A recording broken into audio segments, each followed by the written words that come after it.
오늘은 2023년의 마지막 날입니다. 한 해 마지막 날에 이렇게 예배를 드리면서 우리의 마음속에 많은 생각이 있습니다. 올해 힘들었던 일들이 생각납니다. 올해 기뻤던 일도 생각이 납니다. 올해 감사했던 일도 생각이 납니다. 그리고 오늘 저는 우리 모두가 자신에게 이런 질문을 한번 던져봅니다. 내가 올해는 잘 살았나? 여러분 자신에게 한번 이 질문 한번 던져보세요. 내가 오랫동안 한 해 2023년 잘 살았나? 잘 사는 기준은 어디에 있을까요? 돈인가요? 승진인가요? 다이어트의 성공인가요? 아니면 자녀들이 좋은 학교에 들어가고 자녀들이 시집 장가 가는 것이 잘 사는 기준인가요?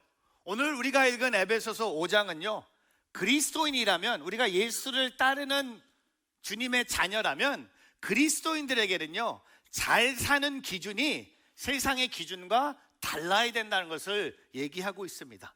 그래서 오늘 15절에 잘 사는 기준이 뭐냐 하면, 에베소서 5장 15절에 보면 지혜로운 사람들 같이 사는 것이 잘 사는 것입니다. Live as wise. 여러분, 지혜로운 사람들 같이 사십시오. 쉽게 풀면 이 두 가지를 묵상해 봤어요.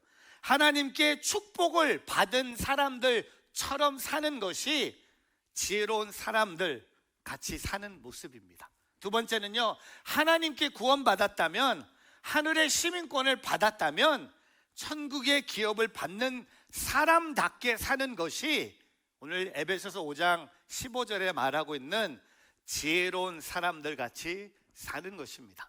오늘은 어떻게 보면 한 해의 마지막 날이고 몇 시간이 흘러가면은 우리에게 새해가 주어집니다. 오늘 이 본문 말씀을 갖고 지혜로운 사람들의 삶의 모습이 무엇인지 오늘 세 가지를 함께 나누고자 합니다. 첫 번째, 그리스도의 뜻을 분별하라. 저를 따라 보세요. 그리스도의 뜻을 분별하라. 우리 에베소서 5장 16절, 우리 너무나 잘 아는 말씀인데요, 우리 한 번 더 읽어보겠습니다. 시작. 세월을 아끼십시오. 때가 악합니다. 바울은 우리 어머님이 어렸을 때 저한테 음식을 아끼라고 말씀하셨어요. 뭐 책을 아끼라고 말씀하셨고, 근데 오늘 세월을 아끼라고 얘기합니다. 이 아끼다, 헬라어로 보면 기회를 잡는다는 뜻이에요. 기회를 잡는다. 여기 보면 16절을 다시 한번 보면 한국말로, 우리말이든 계획개정이든 다 세월을 아끼라고 합니다. 왜냐하면 때가 악하기 때문에. 근데 영어를 보면요, 이 세월을 아끼라는 것을 making the most of every opportunity라고 얘기해요. 기회를 잡으라고 얘기합니다. 여러분, 이 헬라어의 시간을 두 가지 뜻을 갖고 있는 단어가 있습니다. 시간을 얘기하면서 헬라어에 두 중요한 시간의 단어가 있습니다. 첫 번째가 크로노스예요. 이 크로노스는요, 흘러가는 시간을 얘기합니다. 타임을 얘기하는 거야. 근데 오늘 에베소서 5장 16절이 얘기하고 있는 두 번째 헬라어 단어는 바로 우리가 너무나 잘 아는 카이로스예요. 이것은 기회와 예정된 때를 얘기합니다. 우리가 그리스도인의 소명과 사명은요, 크로노스의 개념이 아니라 카이로스의 개념이라는 겁니다. 그래서 오늘 에베소서 5장 16절이 세월을 아끼라고 얘기하면서 기회를 활용하라, 기회를 잡으라고 얘기하는 것입니다. 제가 여러분께 이런 생각을 해봐요. 제가 숫자를 좋아하는데 1년이라는 시간을 나누어 보면서 이렇게 준비해 봤습니다. 1년은 52주예요. 모르셨어요? 아셨죠? 1년은 52주예요. 1년은 또한 365일이에요. 근데 2024년은 366일이에요. 제 고등학교 친구가 생일이 2월 29일이었어요. 얘는 생일이 4년 만에 한 번 왔어요. 저랑 나이가 비슷한데 이제 한 14살 정도 된 것 같아요. 왜냐하면 4년 만에 한 번씩 생일이 옵니다. 근데 또한 1년을 여러분 시간으로 나누면 8,760 hours예요. 그 다음은 뭐죠? 여러분, 저 너무 되게 단순한 사람이에요. 분 52만 5,600분이에요. 그 다음은 초. 여러분 똑똑하세요. 3,153만 6천 초. 여러분, 제가 오늘 여러분께 좀 여러분 인생의 통장에 돈을 한번 넣어드릴게요. 1초를 $1로 계산해서 봤어요. 내일 이제 2024년 새롭게 시작하잖아요. 그 시간을 1초를 $1로 여러분 인생의 통장에 넣어드릴게요. 얼마? 제가 영어로 읽어드릴게요. 너무나 액수가 커요. 31 million 530,006 헷갈려. 31 million 536,000. 와. 근데 여러분, 이 세상에 소중한 금이 세 가지잖아요. 황금, 소금, 지금. 황금은 돈을 상징하는 거죠. 소금은 음식할 때, 여러분 음식에 소금이 꼭 필요합니다. 그리고 지금은 시간이에요. 세월을 아끼다, 기회를 잡는다. 여러분, 어리석은 사람은요 시간을 허비합니다. 낭비합니다. 근데 지혜로운 사람은, 지혜롭게 사는 사람은 시간을 좋은 기회, 아까 말씀드렸던 카이로스로 사명과 소명의 자리를 지킵니다. 그렇다면 좋은 기회를 사용할 수 있는 방법이 뭡니까? 그게 그 다음 절에 나와요. 우리 17절 읽어볼까요? 시작. 그러므로 지각 없는 사람이 되지 말고 주의 뜻이 무엇인지 분별하십시오. 여러분, 세월을 아끼는 자의 삶의 모습이 뭡니까? 주님의 뜻이 무엇인지 분별하는 거예요.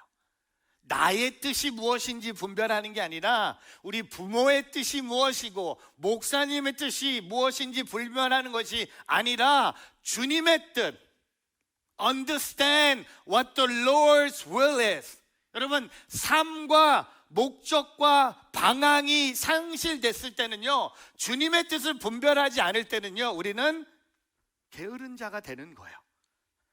하루 24시간 바쁘게 움직여도요, 이 방향과 목적이 확실하지 않으면 게으른 삶의 모습입니다. 저는요, 제가 2023년을 여러분과 돌아보면서 나 자신을 돌아보는 질문을 함께 던지고 싶습니다. 여러분 자신에게 이 질문을 한번 던져보세요. 2023년 나를 향한 주님의 뜻은 무엇이었습니까? 주님께서 나에게 명령하신 삶의 방향대로 살았습니까? 여러분, 만약 이 질문에 예스라고 대답할 수 있다면 여러분 잘 사신 거예요. 하지만 잘 모르겠습니다, 아닌 것 같습니다 라고 말하는 분은 오늘 에베소서 5장에 말하고 있는 지혜로운 사람으로 살지 못했다는 겁니다. 중국의 선교사 하면 영국 선교사 허드슨 테일러를 많은 사람들이 얘기합니다. 허드슨 테일러가 이런 질문을 받습니다. 당신은 어떻게 인생을 사역자로 보낼 수 있었습니까? 그러면서도 행복한 비결은 무엇입니까? 이 질문을 받았을 때 그가 이렇게 대답했다고 합니다. 제 헌신과 행복의 비결은 하루를 어떻게 시작하느냐에 달려 있습니다. 연주자는 음악회가 시작되기 전 악기를 조율합니다. 음악회가 끝난 뒤 조율한다면 어리석은 사람이겠죠. 저는 아침에 일어나면 하나님의 뜻과 맞추는 일부터 합니다. 그러면 인생이 보람 있지요 라고 대답했다고 합니다. 여러분, 하나님의 뜻이 궁금하세요? 하나님의 말씀을 읽고 하루를 시작해 보십시오. 큐티 해보십시오. 수요일날 BLT 나오십시오. 가족끼리 저녁마다 모여서 12분 동안 함께 성경을 읽어 보십시오. 하나님의 뜻을 분별하고 그대로 살아간다면 우리는 세상의 진리를 전하고 빛과 소금의 역할을 감당할 수 있습니다. 로마서 12장 2절이 이런 고백을 해요. 너무나 잘 아는 말씀인데 오늘 이 말씀을 읽으면서 하나님의 뜻을 분별하도록 성경은 말하고 있습니다. 여러분은 이 세대를 본받지 말고 오직 마음을 새롭게 함으로 변화를 받아 여러분이 선하시고 기뻐하시고 온전하신 뜻이 무엇인지 분별하도록 하십시오. 하나님의 온전하신 뜻이 무엇인지 분별하도록 하십시오. 요새 아내가 저한테 종종 질문하는 게 있어요. 저한테 물어봐요. 언제 은퇴할 거냐고. 심심하면 물어봐요. 언제 은퇴할 거냐고. 우리 아내도 빨리 병원에서 은퇴하고 싶고 그냥 언제 은퇴할 거냐고 물어봐요. 저는 대답을 잘 안 해줘요. 아내 질문은 좀 어려워요. 영적인 질문 같아서 시간이 많이 필요해요. 대답을 안 하고 있어요. 근데 지난주에도 또 물어봐요. 언제 은퇴할 거냐고. 우리 아내가 물어봐요. 60? 대답을 안 했습니다. 65? 대답 안 했어요. 70? 대답 안 했어요. 75? 대답하지 않았어요. 우리 교회 제 은퇴 나이 교회 헌법에 없어요. 서울에 봄이 있다면 뉴저지에 봄도 있는 거예요. 마음대로 할 수 있는 거예요. 그런 거 할 수 있는 거예요. 머리 누르고 나오면 되는 거예요. 다 되는 거예요. 근데 제가 아내한테 이렇게 대답하고 싶어요. 주님의 뜻이라면 은퇴하는 거겠죠. 그게 언제인지는 잘 모르겠어요. 때는 있는 거예요. 근데 주님의 뜻을 분별하고 사는 삶, 그것이 바로 지혜로운 삶의 모습이라는 겁니다. 한 목사님도 그런 말씀 하셨어요. 하나님의 음성은 분명히 존재한다고 하셨어요. 하나님이 말씀하시는 분이기 때문이에요. 하나님의 음성을 듣는 가장 기본적인 단계가 있다고 했어요. 매일 기도하십시오. 하루에 15분씩 매일 기도하십시오. 둘째, 성령께서 깨닫게 해주시는 대로 나의 하나님 사이에 가로막는 장애물이 무엇인지 점검하십시오. 셋째, 성경을 많이 읽으십시오. 꾸준히 성경을 읽으며 성경적인 세계관과 가치관, 안목이 생깁니다. 영적 민감성이 키워집니다. 여러분, 한 해 동안 우리는 하나님의 뜻을 분별하지 못했다면 우리에게 곧 몇 시간이 지나면 새해가 주어집니다. 주님의 뜻을 분별하며 사는 것이 지혜로운 삶의 모습입니다. 그렇게 살아가는 저와 여러분이 되기를 주의 이름으로 축복합니다. 두 번째, 그리스도의 영으로 충만하라. 저를 따라 보세요. 그리스도의 영으로 충만하라. 우리 에베소서 5장 18절 같이 한번 읽어보겠습니다. 시작. 또한 술에 취하지 마십시오. 잘못하면 방탕에 빠지기 쉽습니다. 오히려 성령으로 충만하게 되십시오. 오늘 이 말씀을 읽은 성도들이 술에 취하지 말라라는 말씀에만 주목합니다. 여러분, 18절은요 술에 취하지 말라는 것만 주목하면 안 돼요. 또 어떤 분이 이 말씀을 읽고 그럼 목사님 술은 마셔도 되네요? 취하지만 않으면? 그것도 아니에요. 오늘 우리는 이 말씀, 하나님의 말씀을 오해하는 것이 너무 많습니다. 오늘 이 말씀의 핵심이 뭔지 아세요? 술보다 중요한 것이 있다는 거예요. 성령으로 충만해지는 것입니다. 성령 충만하면요 당연히 술이 싫어지죠. 내 안에 세상의 것을 사랑하는 마음이 떠나가는 것이 성령 충만함이에요. 이것이 바로 그리스도의 영으로 충만한 사람들입니다. 술에 취한 두 사람이 함께 걷고 있었습니다. 한 주정꾼이 말합니다. 야, 멋진 밤이야. 저기 달 좀 봐. 그 옆에 있던 다른 친구 주정꾼이 술 취한 친구를 쳐다보며 네가 틀렸어 이놈아. 달이 아니야. 저건 해야. 하고 두 술 취한 사람들이 다투기 시작했습니다. 그때 마침 길을 지나가는 사람이 있어서 그 사람에게 물어봤어요. 저기 하늘에 빛나고 있는 것이 달입니까? 해입니까? 그러자 길 가던 사람이 아이고 미안합니다. 저는 이 동네 사람이 아니어서 잘 모르겠습니다. 결국 이 스토리에 나오는 모든 사람은 술이 취해서 제정신이 아닌 사람들 뿐이었습니다. 여러분, 왜 술 취함과 성령 충만함을 같이 이 문장에 놓을까요? 여러분, 술 취할 때나 성령 충만할 때 공통점이 뭔지 아세요? 다 내가 아니에요. 여러분, 그런 눈으로 보지 마세요. 술 안 취한 것처럼. 여러분, 술 취했을 때 누구한테 사랑을 고백할 때마다 왜 술 마십니까? 그리고 술 취하면서 왜 안 하는 행동을 합니까? 왜? 내가 아니기 때문에. 근데 그리스도의 영도 마찬가지예요. 오늘 사도 바울은요 그의 신학 중에 하나가 뭔지 아세요? 뭘 먼저 버리고 새로운 것을 입으라고 하는 거예요.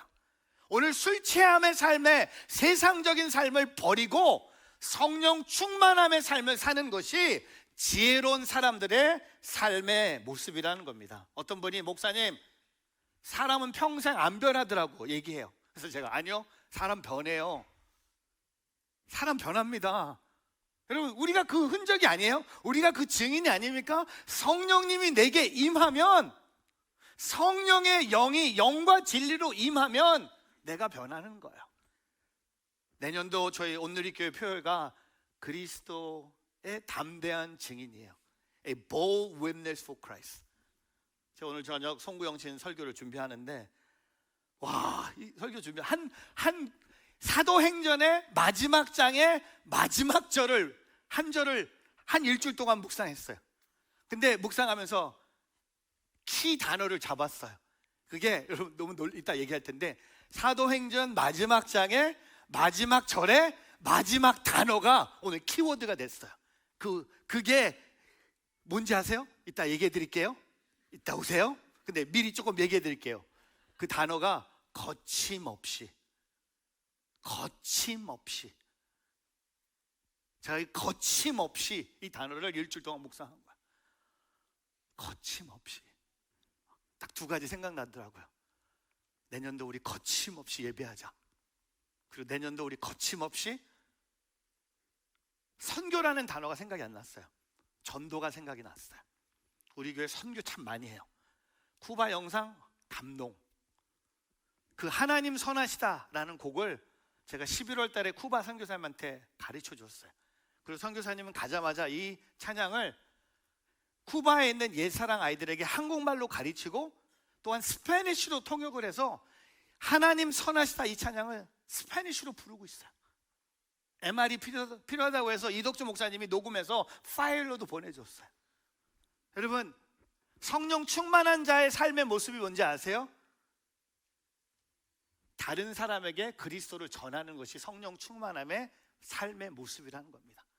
내가 충만해져서 하나님을 영과 진리로 예배하는 그것만으로 끝나는 게 아니라 성령이 충만함으로 내 자신이 아니어서 내가 나가서 그리스도를 모르는 사람에게 아까 말씀드렸던 그 키 단어 거침없이 복음을 전하는 거예요. 제가 오늘 일부 예배 준비하는데 일부 예배 오시는 권사님이 저한테 목사님 내년도 기도 제목 있는데 알려드려도 될까요? 그래서 제가 권사님 얘기해 주세요. 권사님 건강, 자녀 뭐 이런 줄 알았더니 권사님이 저를 보시더니 목사님 제가 내년에 12명 전도할 수 있도록 기도해 주세요. 12명 전도할 수 있도록 기도해 주세요. 그래서 제가 보면서 이 권사님 성령 충만하시다. 12명 전도. 제가 여러분께 2023년을 돌아보는 질문 하나 더 준비해 봤어요. 2023년에 전도하셨습니까? 예수 믿지 않는 사람에게 복음을 증거하셨습니까? 우리는 그리스도영으로 만약에 예스라고 대답한다면 여러분 잘 산 거예요. 하지만 모릅니다. 아니요. 그럼 우리는 잘못 산 거예요. 근데 우리는 내년 2024년을 보면서 거침없이 예배하는 공동체와 거침없이 복음을 전하는 그런 공동체가 되기를 주의 이름으로 축복합니다. 제가 이번 주에 토론토에 한 장로님의 천국 환송 예배에 다녀왔습니다. 이분은 제가 한 번도 만나보지도 못했던 온누리교회에서 선교사로 파송받고 헌신하셨던 장로님 한 분의 천국 환송 예배에 참여했습니다. 이 장로님은 진짜 예수 믿고 완전히 변화된 삶을 사셨어요. 예수 믿고 본인이 서울대 졸업하고 한국에 진짜 큰 강북에서 가장 큰 치과 병원을 운영하시다가 하나님의 그 영의 충만함으로 선교사로 나가셨어요. 55세. 근데 여러분 이 장로님의 성함이 너무 감동이었어요. 최선수. 진짜 선수였어요. 근데 이 스토리가 뭐냐면 이분이 온누리교회 1호 선교사. 1호 선교사. 근데 제가 이분을 몰랐는데 와 이 장례식에 다가갈수록 가족들과 얘기하면서 몇 가지 공통점을 찾았어요. 첫 번째는 이분도 6.25 때 북한에서 가족이 내려오셨대. 최 씨, 도주 최 씨. 그래서 물어봤어요. 무슨 최 씨냐고 했더니 제가 놀랐어요. 해주 최 씨. 그렇게 많이, 혹시 여러분들 최 씨 한번 손 들어보세요. 최 씨 중에 해주 최 씨 있어요? 많이 없어요. 왜냐하면 저희는 귀중한 자녀들이에요. 뭐 경주 최 씨 다 몰라. 하여튼 근데 이분이 해주 최 씨였어요. 제가 최 씨 만나지만 해주 최 씨는 거전 10명 중에 1명도 못 만나요. 근데 6.25 때 내려오셨는데 가족들이 세럴단한 동네가, 오 마이 갓, 제 호족이 서울특별시, 지금은 국적상실에서 없어졌는데 하여튼 서울특별시 성동구 금호동이었어요. 근데 이야기하는데 간증이 나오는데 장로님이 사셨던 동네, 치과를 하셨던 동네가 서울특별시 성동구 금호동. 왠지 저는 계속 뭔가 추적하는, 그것을 알고 싶다 같은 그런 분위기였는데 거기서 멈췄어요. 결론은 뭐냐? 아, 이분은 제일 큰 공통점은 그리스도를 사랑하는 분이었다. 여러분, 그리스도의 영으로 충만한 자는요, 가만히 있을 수 없는 거예요. 거침없이 펑 튀어나가는 거야. 다이나마이트가 터지듯 펑 터지면서 그 영의 충만함으로 복음을 전하는. 저는 이 얘기만 해도 막 이 생각만 해도, 여러분이 나아가서 그리스도의 영으로 충만함으로 성령에 사로잡힌 자로서 성령의 전도자가 된다. 여러분, 디모데후서 4장 2절이 이렇게 고백하지 않습니까? 사도 바울이 디모데에게 너는 말씀을 전파하여라. 때를 얻든지 못 얻든지 항상 힘써라. 끝까지 오래 참고 가르치며 책망하고 경계하고 권면하여라. 젊은 목회자 디모데에게 하나님의 말씀을 전파하라고 했습니다. 여러분, 그리스도의 영으로 충만한 여러분의 2023년이 아니었다면 우리가 새해를 준비하면서 그리스도의 영으로 충만한 저와 여러분이 되기를 주님의 이름으로 축복합니다. 마지막 세 번째, 그리스도를 통하여 예배하라. 저를 따라 보세요. 그리스도를 통하여 예배하라. 그리스도를 통하여 예배하면 여러분 잘 사는 거예요. 여러분, 예배를 잘 드리는 자가 잘 사는 거예요. 다른 말로 예배를 안 드리면 못 사는 거예요. 여러분, 한국교회, 이민교회 지금 다 어렵다고 얘기합니다. 다 부흥은 사라졌다고 얘기합니다. 옛날 같지 않다고 얘기합니다. 선교도 옛날 같지 않다고 얘기합니다. 근데 여러분, 그 회복의 키는요, 바로 이 예배예요. 우리가 그리스도를 통하여 예배한다면 죽어간 교회 살아날 것이고, 죽어가는 선교지도 살아날 것이고, 죽어가는 나라도 살아날 거예요. 오늘 19절부터 21절에 예배의 중요한 요소를 우리에게 얘기하고 있습니다. 먼저 우리 에베소서 5장 19절 한번 읽어보겠습니다. 같이 있습니다. 시작. 여러분은 시와 찬미와 신령한 노래로 서로 화답하고 마음으로 주께 찬송하며. 여러분, 예배의 중요한 요소가 뭔지 아세요? 찬송이에요. sing. 저는 여러분 중에 이 교회 예배 시간에 찬송, 찬양 시간을 어렵게 생각하는 분들이 계시다는 얘기를 들었어요. 그래서 일부러 늦게 오시는 분 계세요. 설교만 들으러 오신 분들 계세요. 맞아요, 설교도 중요해요. 근데 찬송 너무나 중요합니다. 저는 우리 교회 이 찬양 하면서 가장 제가 은혜 받는 찬양의 소리는요, 좋은 소리가 들리는 게 아니라 회중들의 찬양의 소리가 들릴 때. 그래서 제가 뭐 예배 인도자는 아니지만 예배 인도자 역할을 제가 하잖아요. 제가 가끔 하는 게 뭡니까? 목소리로만. 여러분, 예배 중요한 요소가 뭡니까? 하나님을 찬양하는 거예요. 우리 교회 뭐 드럼도 있고 키보드도 있고 뭐 베이스도 있고 일렉도 있지만 솔직히 필요 없어요. 큰일 났네. 이거 어떻게 왜 곱하지? 이거 큰일 났네. 근데 여러분, 우리 1년 동안 매주 찬양할 수 있도록 섬겨주신 우리 찬양팀 한번 박수 한번 하지 않을까요? 나는 여러분 사랑해요. 병도 주고 약도 주고 다 주는 거야. 하여튼 응? 여러분 찬양, 왜 찬양이 중요합니까? 하나님이 우리의 창조하신 목적이 바로 찬양받기 위함이라는 거예요.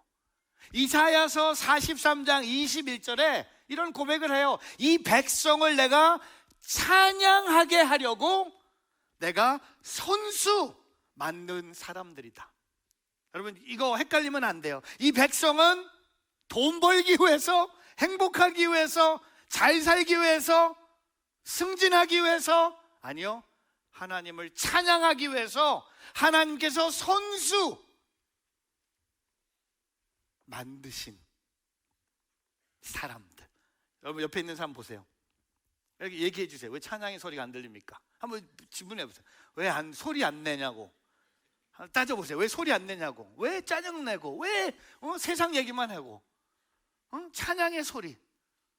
아침에 일어나도 찬양의 소리가 들려와야 되고, 차 안에서도 찬양의 소리가 들려와야 되고, 잘 돼도 찬양의 소리가 들려와야 되고, 조금 안 돼도 찬양의 소리가 들려와야 되고. 여러분 이 세상은요 진짜 헛소리 하는 사람들이 너무 많아. 진짜 모르면서 말을 너무 많이 하는 사람들이 너무 많아. 제가 작년 10월에 한국 방문 때 우리 집사님 계시는데, 집사님 사업체 방문하러 원주까지 갔어요. 근데 집사님이 저를 사랑하는 마음에 저한테 처음으로 대리운전사를 불러주셨어요. 저는 술을 안 마시기 때문에 대리운전을 한 번도 이렇게 타본 적이 없는 거예요. 근데 제가 2시간 운전하고 갔기 때문에 제가 또 시차 때문에 잠들까 봐 저를 배려하는 마음에 대리운전을 불러주셨어요. 근데 차에 탔는데 그게 오후 한 3시쯤 됐을 거예요. 운전수 아저씨가 저한테 선생님 낮술 하셨나 봐요? 이러는 거예요. 그래서 아니 그 낮술은 아니고 근데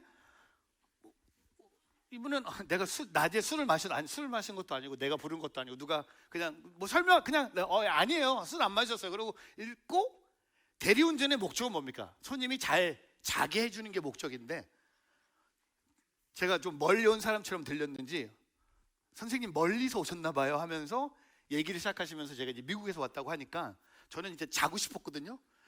2시간 내내 이분이 자기도 이민자 유학생으로 살면서 받았던 그 아픔을 저한테 쏟아부으셨어요. 저는 한숨도 못 자고 그분의 이야기만 듣고, 그분의 이 결론은 뭐냐면, 자기가 젊었을 때 한 사람의 말을 잘못 들어서 자기가 이 꼴이 됐다는 거예요.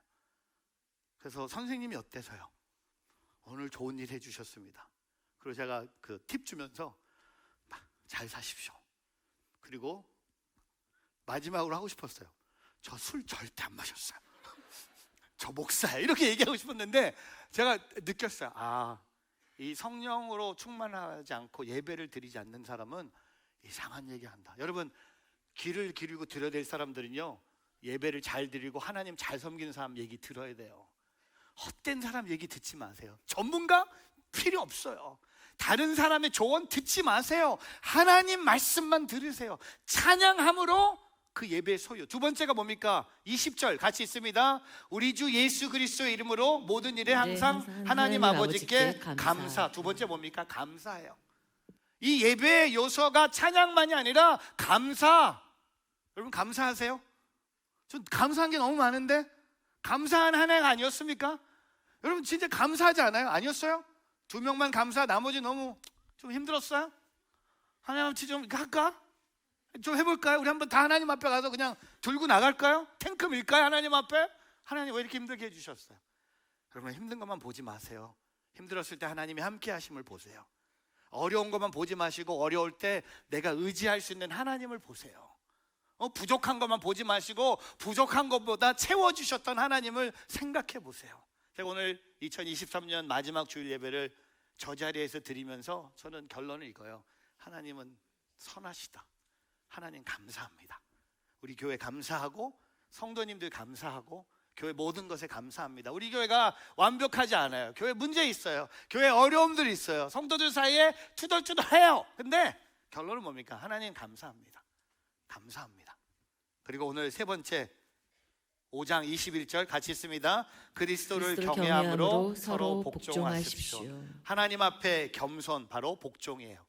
근데 오늘 여러분 성경책도 그렇고 제 성경도 그렇던데 20절까지 한 섹션이잖아요.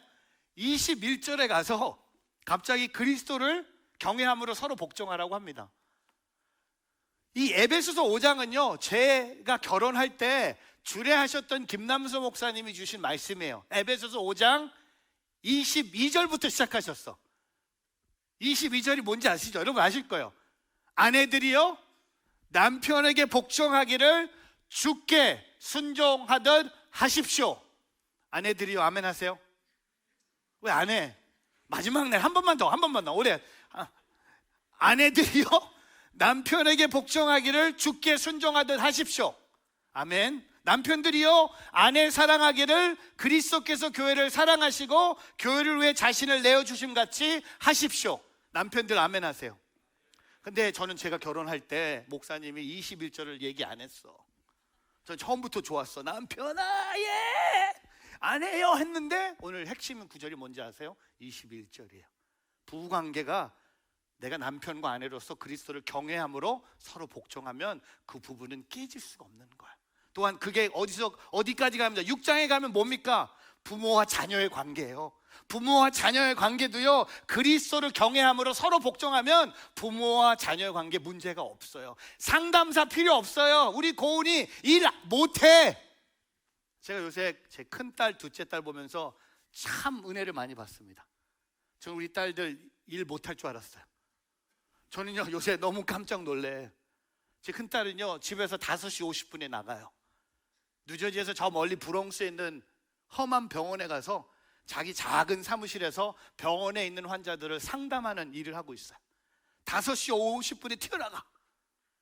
그리고 우리 둘째도, 우리 잠이 그렇게만, 우리 리베카, 조은이가 12시간씩 병원에서 근무를 해요. 3일. 그리고 그 다음날은 오프날은 쿨쿨 자지만 제가 보면서 와, 학교 다닐 때랑 교회를 아이들 데려올 때랑 이게 완전히 컨셉이 달라. 그런데 우리 아내가 하는 말, 그건 이유가 있다는 거야. 아이들이 이렇게 일찍 일어나는 이유가 돈 벌어서 그래. 돈 주면 사람들 일찍 일어나. 다는 아닌데. 여러분, 부모와 자녀의 관계는 돈이 아니에요. 서로 그리스도를 경외함으로 복종하는 거예요. 또 6장 후반에 가면 주인과 종의, 여러분 회사의 주인이시면 아니면 회사의 직원이시면 주인과 직원의 관계가 똑같아요. 그리스도를 경외함으로 서로 복종하는 거예요. 찬양만 있으면 안 됩니다. 또한 감사만 있으면 안 됩니다. 여기에 복종이 뭡니까? 하나님 앞에 겸손한 나의 삶의 모습이라는 겁니다. 저는 2024년에 우리 뉴저지 온누리교회 성도들에게 예배가 회복되기를 축복합니다. 우리 교회 예배에 부흥이 일어나길 바랍니다. 주일 예배, 새벽 기도회, 수요 예배, 순 예배, 가정 예배, 차세대 예배, 옛꿈, 꿈땅, 파워웨이브, 우리 대학 청년부 모든 온누리교회 예배가 개인과 가정을 통하여 예배가 회복되고 축복되기를 주님의 이름으로 축복합니다. 말씀을 정리하면서 제가 재밌는 한 표를 준비해 봤어요. 인생 80년 소비 시간이라는 표를 준비해 봤습니다. 여러분 80년 살면 이런 것들을 한대요. 근데 제일 슬픈 게 뭔지 아세요? 넘버 원이 뭔지 아세요? 일하는 시간이에요. 26년을 일한대. 그리고 잠자는 시간 조금 덜해. 25년 정도 잔대요. 근데 저는 이 표를 보면서 두 가지를 깨달았어요. 우리 인생의 비극은요, 너무 빨리 끝나는 게 아니라 시작하기까지 너무 오래 걸린다는 게 우리의 비극이에요. 여러분 중에 아까 화장실에서 어떤 분이 내일이면 1살 더 먹네? 그런 거 없어졌어요. 여러분 뭔 소리야. 이제 다 한국도 생일로 가는 거예요. 뭐 내일 떡국 그런 소리 하고 있어. 화장실에서 나오는데 한 분이 꼬마한테 너 내일 떡국 먹으면 1살 되네? 아니요, 그런 거 아니에요. 근데 인생을 살다 보면 느끼는 게 뭔지 아세요? 인생이 너무 짧다. 아니요, 인생 안 짧아요. 인생의 비극은요, 인생이 너무 빨리 끝나는 게 아니라 시작하기까지 너무 오래 걸리는 거예요. 지금 시작해야 돼요. 2024년을 준비하면서 시작해야 돼요. 그리고 두 번째, 여기에는 있지 않지만 제 마음에 뭐가 있냐면요, 우리는 한 번의 인생밖에 살 수 없어요. 이 땅의 인생은 한 번의 인생이에요. 여러분, 한 번의 인생 이 땅에 사는데 뭐 그 사람하고 관계 때문에 힘들어합니까? 그냥 져주면 되지 않아요? 뭐 그것 갖고 뭐 그 돈 번다고 뭐 이렇게 막 몸을 날리면서 뭐 모든 걸 다 쏟아보면서 막 신경을 씁니까? 그렇게 살지 마세요. 한 번의 인생이에요. 하나님 나라 섬기면서 하나님 위해 사세요. 멋있게 사세요. 여러분, 인생은 멀리견이 없어요. 테니스 할 때 뭐 서브 2번 하는 거 아니에요. 뭐 또 다시 치는 거 아니에요. 다시 오지 않아요. 시간은 흘러가요. 그러나 한 번의 인생 주님이 내게 허락해 주셨다는 겁니다. 낭비하지 않기를 바랍니다. 허비하지 않기를 바랍니다. 오늘 말씀에 이 세 가지 포인트를 기억하며 우리 한 해를 돌아보지만 또한 다음 한 해를 우리가 준비합니다. 내가 진짜 잘 살고 있는지, 내가 내년도 잘 살 수 있는지, 내년에 또 한 해가 아니라 이 세 가지를 기억하면서 하나님의 뜻을 분별하고 그리스도의 영으로 충만하고 그리스도를 통하여 예배함으로 더 거듭난 인생을 살아가는 저와 여러분이 되기를 주님의 이름으로 축복합니다. 시작됐습니다. 주님의 은혜가 그 주님을 바라보며 예배하는 저와 여러분이 되기를 축복합니다. 기도하겠습니다.